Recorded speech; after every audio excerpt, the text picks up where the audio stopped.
Welcome to MCN and our 2023 long-term test fleet bikes. Our long-term test fleet bikes are all about us running with new bikes, generally over the summer months, to see what they're really like to live with in the real world. And they kind of differ from our launch test, our MCN 250s, and we can really sort of get into the nitty-gritty of what they're like. So today we're talking about the Triumph Street Triple 765 RS and its custodian, Emma Franklin, Deputy Editor, MCN. Welcome to the video. Thank you. Just before we crack on with the bike, just tell us a little bit about your riding experience. I'm sure many of you have seen Emma with her RS 125 race bike on another video. So yeah, that's me really. I've got an affinity for smaller bikes. Obviously I've had the RS and I've owned and raced things like TZR 250s and stuff like that. And so I've always been about small sort of sports bikes, but sports bikes for me are my heart and soul really. Yeah. I've always been a sports bike fan. But over the years I have sort of moved away from smaller capacity bikes, and the last 4 or 5 years I've had some big sort of powerful stuff. So I had the previous model Fireblade, well, the current model Fireblade, Hayabusa, and last year I had the Suzuki GSX S 1000 GT as well. So I've had, you know, sub 150 horsepower bikes for a long time. So this has been returning to the small bike roots, and it's been a refreshing sort of change really. Yeah, it's a great bike as well. It's our MCN bike of the year as well, isn't it? Yeah, it is. I'm honoured to have it, and it is a smashing bike. It's really good. It's really good. I rode it at the launch and on a few group tests. It's amazing. But you've been fortunate enough to be able to ride both Street Triple models. So you started the year with the R. That's right. And now you've got the RS. Yeah. And combined, what kind of mileage have you done? So in total, I must have done about 4,500 on both bikes. So So you've got a good idea of what's what? I think so, yeah. Yeah. Okay, well, I've asked you to prepare some questions for Yes. me, what you like and what you don't like. So we'll crack on. Yeah.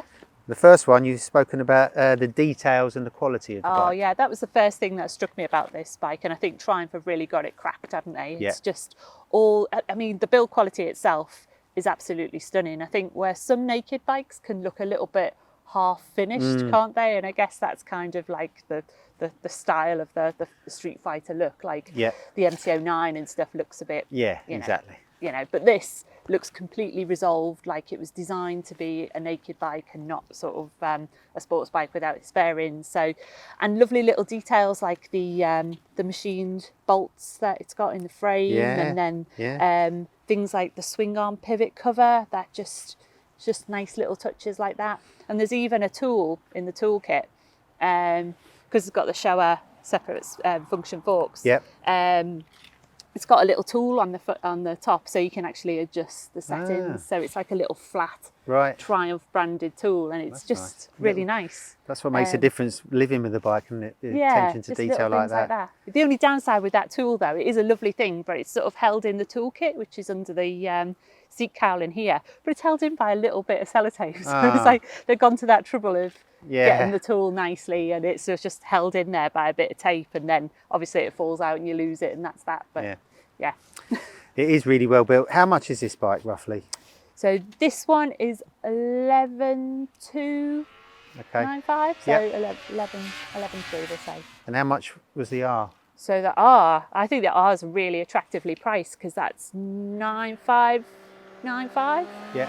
So under 10 grand. I think that's an amazing amount of bike for the money, because it's got all the same sort of level of detail, and obviously it's 10 horsepower less. Which at first, you know, when I first got the R, and obviously coming off the back of those big powerful bikes that I've had, I was like, 118 horsepower, that's rubbish. But it's not rubbish at all. It's sort of like the way it makes its power, and it's just fat everywhere.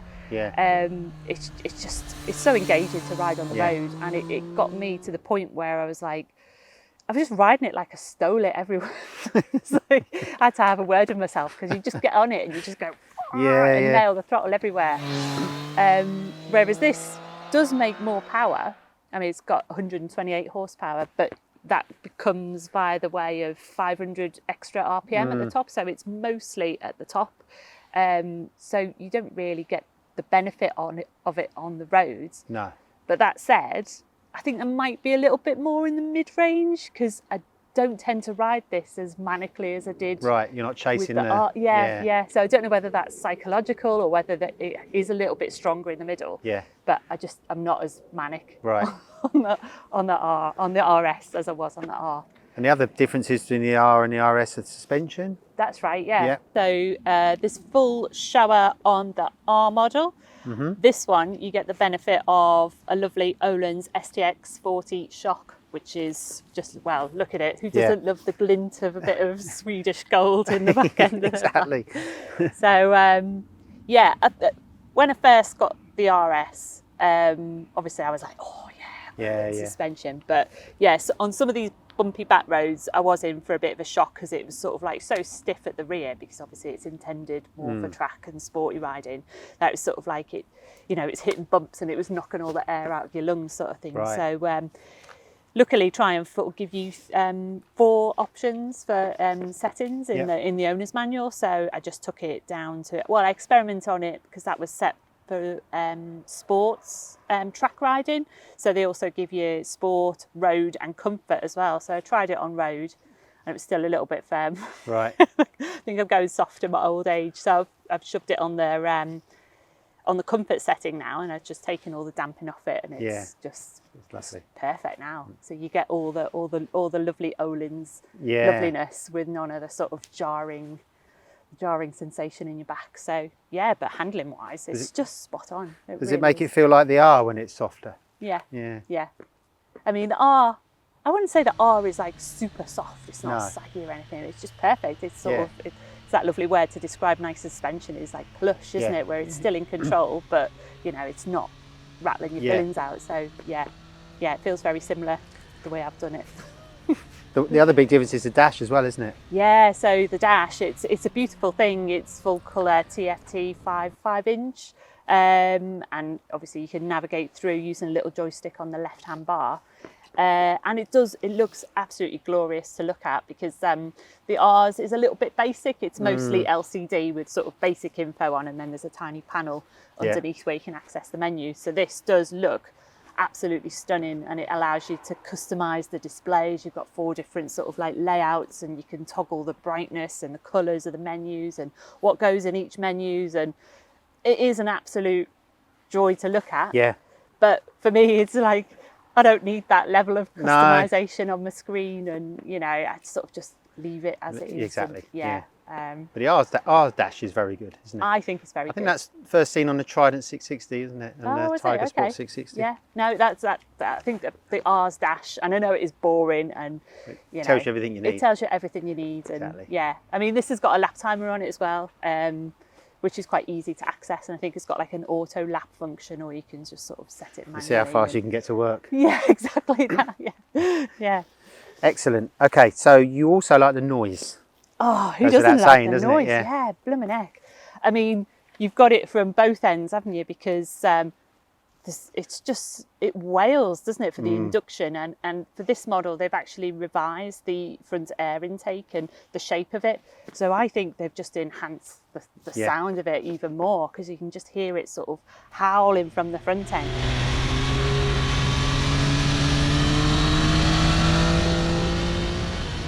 And then obviously you've got the glorious sort of triple cylinder sound from the rear. It's such an emotional feeling riding it as well. And then you've got that sort of like the Moto 2 connection, and whenever Moto 2's on the telly, it sort of puts the hairs on the back of your neck, because you go, I know that sound and I know what that feels like, and it's a wonderful thing. It's so clever. And all that drama, and it's still Euro 5, isn't it? Exactly. Everything's standard. I don't know how they've done that. No.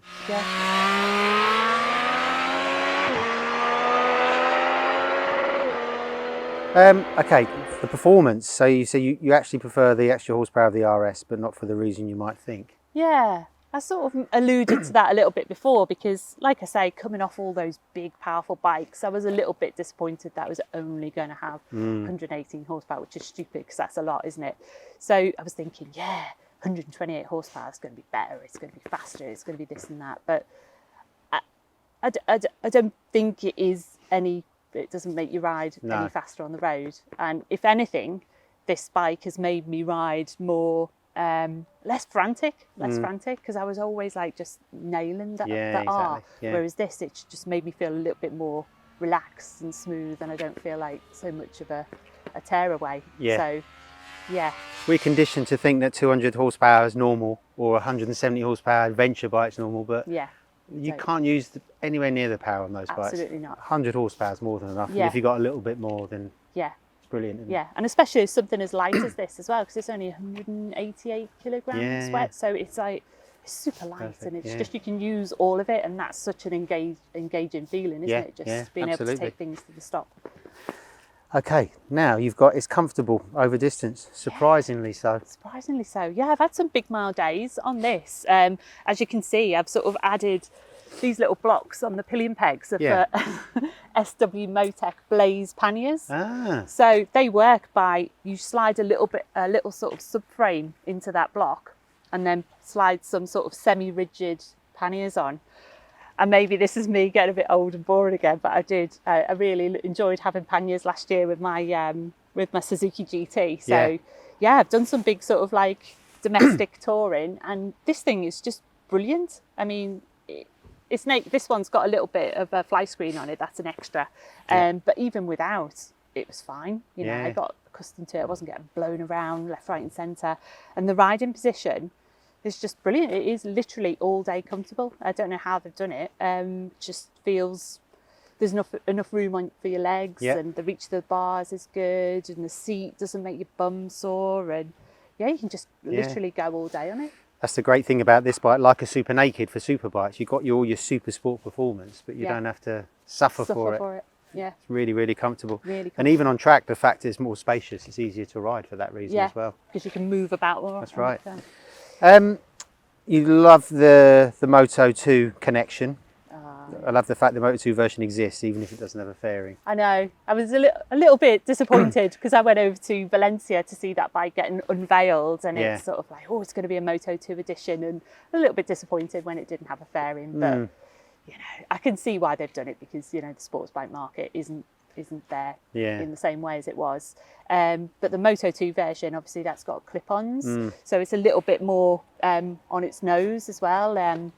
It's got Öhlins front and back, front rear. Lurid yellow paint job. Lurid yellow paint job. It's amazing. I saw one in the wild at Cadwell a couple of weeks ago, and it's sort of, you could see it from a mile off, and it was there, and it's like brilliant. And you got to ride it at Silverstone as well. That's right. Not for very long though. No, not for very long. It was such a great day because it was at the Day of Champions, so it was the day before the British Grand Prix, and we had like a lap and a bit of the full circuit. So it was a little bit of a high pressure situation, because there was just Grand Prix riders coming in and out of the garage, and there was TV crews, and you know, you got one lap to try out this bike. But luckily I know Silverstone, and it is a big lap, so it is like a couple of minutes worth of riding at least. But just the difference of having a bike more on its nose and more weight on the front end, it just makes you feel much more plugged in to the front, and it just feels like just helps you rail into corners faster. It's brilliant, and someone had been out before me as well, so the tyres were up for you. It was brilliant.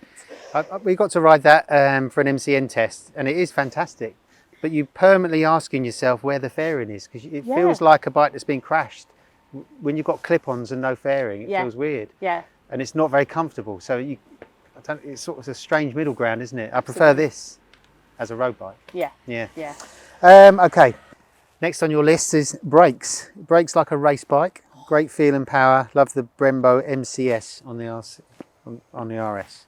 So it brakes like a race bike. There's loads of power, loads of feel. They've just got it spot on. So I don't know whether that's down to the actual braking hardware itself, or the actual attitude of the bike, or a combination of everything. But it's super engaging to stop. And when we rode this at the launch earlier in the year, that was one of the big differences from the old bike. The old bike didn't have much feel. It had the power there, but these ABS kind of robbed it of all the good stuff that the hardware gives it. But they've changed the braking system, and there's not many sports bikes or any bikes that have got great brakes anymore because of ABS, and this is definitely changed, and it's fantastic. Is there a big difference between the braking on this and the R? In actual real world terms? I think so. I think there's a little bit more finesse on this, and I think a lot of that comes down to the master cylinder. So the R just had like a axial kind of normal master cylinder, whereas this has got a bit of a trick Brembo MCS master cylinder. And what that does is it allows you to adjust the span like a normal lever, but it also allows you to adjust the actual leverage ratio as well. So that's the sort of like lever feel. So you can have like quite a sharp, strong feel, or you can have a little bit spongy. So I think it goes 3 different levels, 4 different levels. So it gives you that little bit more of a finessey kind of feel. So yeah, it's super. Really love it. But yeah, just one criticism about it. I don't think it gives you enough span adjustment. You can't get it close enough. Enough. So that's the only downside.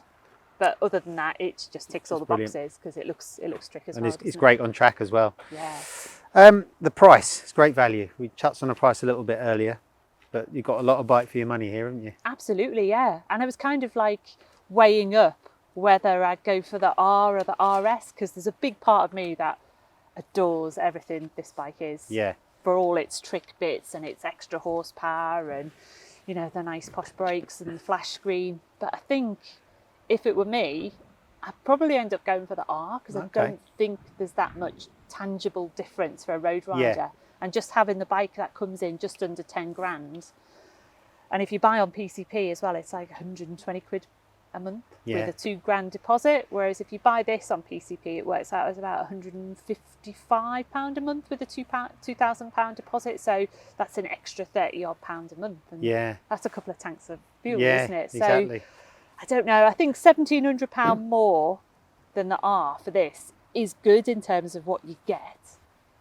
But I think, I don't know, if how it looks and what it represents is big for you, then this is an awesome bike. But for me personally, I think maybe I'm just going a little bit tight these days, but I just think you can't beat the value of the R. No, I agree. When we rode them at the launch on the road, there isn't a massive difference actually. No. There's not, the R isn't the soft one and this is the racy one.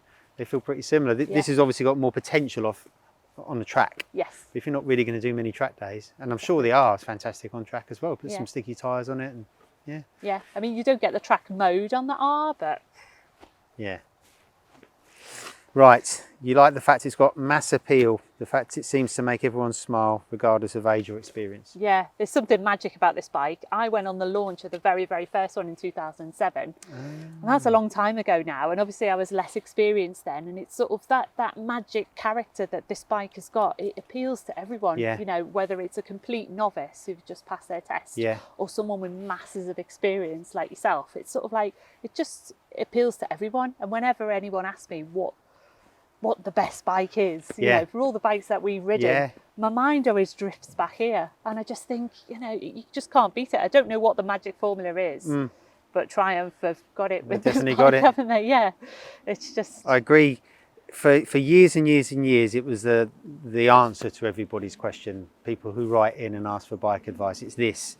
It's a little bit different now because you've got things like more middleweights, like the Trident 660 for more less experienced riders, and there's more choice. But in general terms, this is still the answer to all our questions, isn't it? Yeah, it is. Okay, tyres. The stock tyres are good on both models. You've got decent mileage out the Conti Road Attacks on the R. Yeah. And this has got Super Duper Pirelli Super Corsa SPs. They're just as good, but they take ages to warm up on cold days. I agree. Yeah. This morning was a bit. Yeah.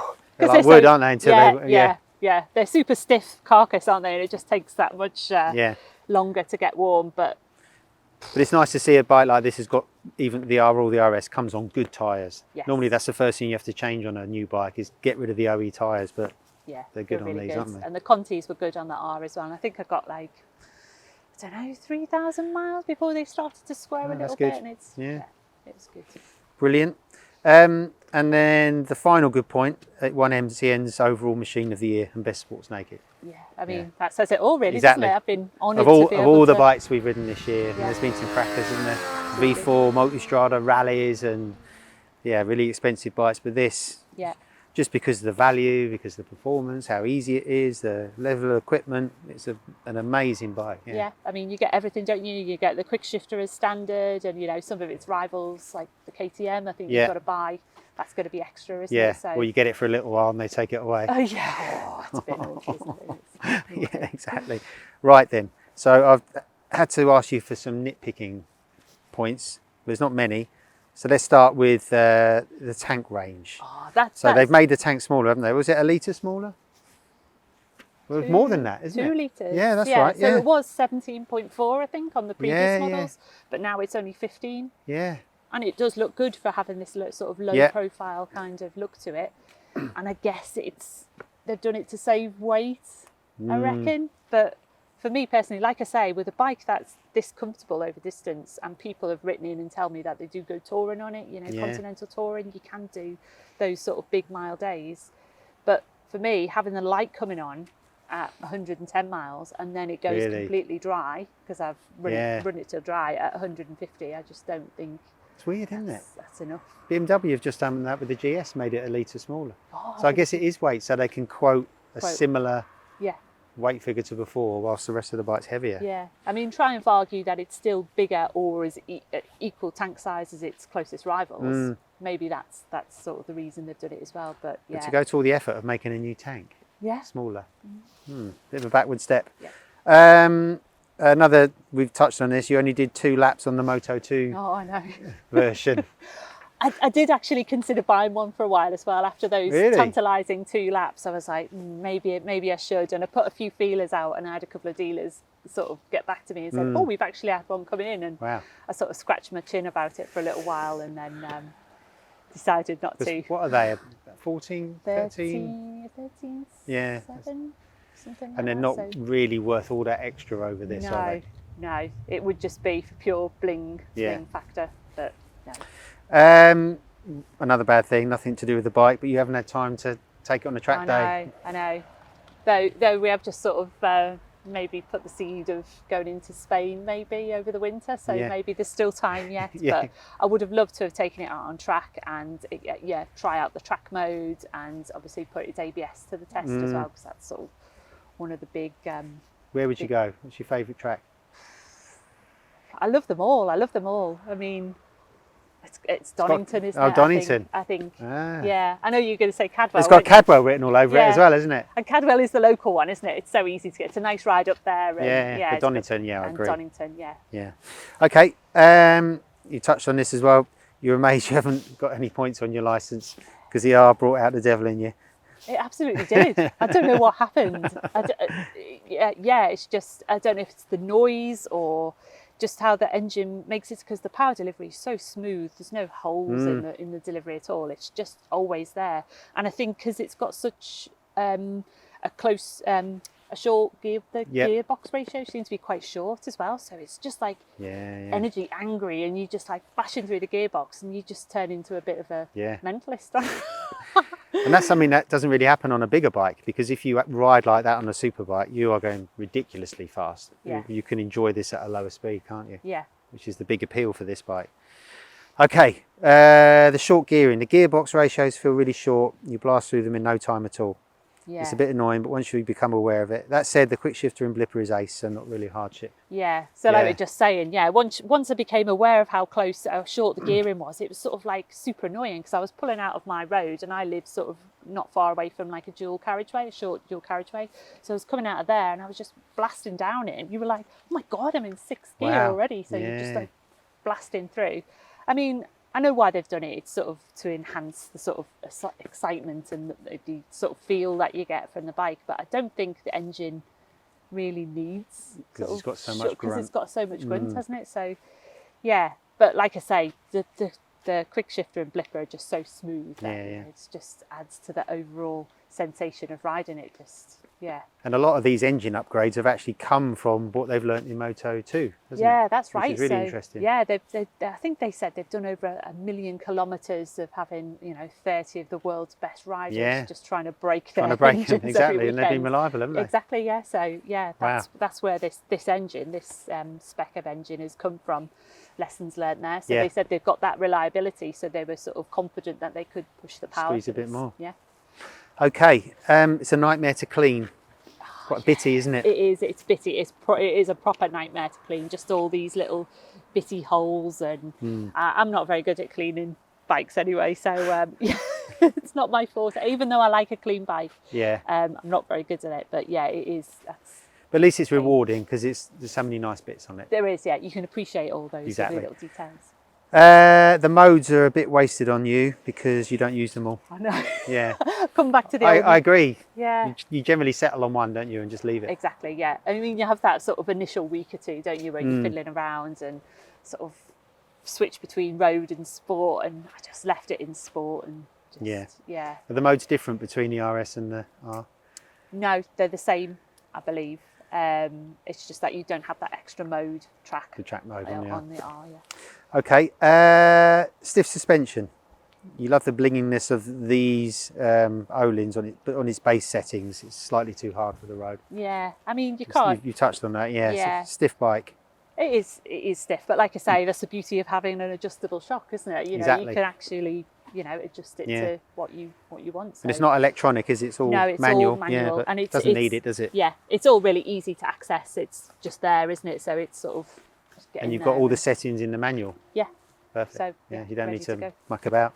The cruise control is good, but it should be free, not an option. I think so. You've got your top spec bike, and I know it's only an extra 300 quid, I think, but come on. And also, if you don't opt for it, there's just a blank there. It's just a blank. Nobody likes having a blank. No, like the old days of the Cortina L or a GL or a Gear. Yeah. If you've got the base model, you've got all these blanked out.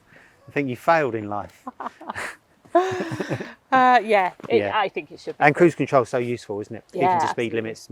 Yeah. And also on a naked bike, when you're cruising, the wind's trying to pull you off all the time and you're hanging on. It's nice to be able to shake your hand off, isn't it? Yeah. Finally, the RS's dash is lovely, but you couldn't care less about all the choices, all the different functions. Yeah, you've mentioned that. Yeah. It's a nicety, isn't it, but not essential. Absolutely, yeah. Well, big question is, would you buy one of these? Yeah, absolutely. And the R or the RS? Oh, I know the answer. I know, I'm sort of like, I'm contradicting myself all the time because I know I did deliberate about buying the old Moto 2 edition, which is the most expensive version. But I think really I would go for the R, because just having that sub 10 grand price point and having all the electronics, and okay, you don't get the cool looking suspension and stuff, but the way they ride, it's pretty similar, to be honest, if you're just riding on the road. Well, Emma, thank you very much for showing us around the bike and talking through it.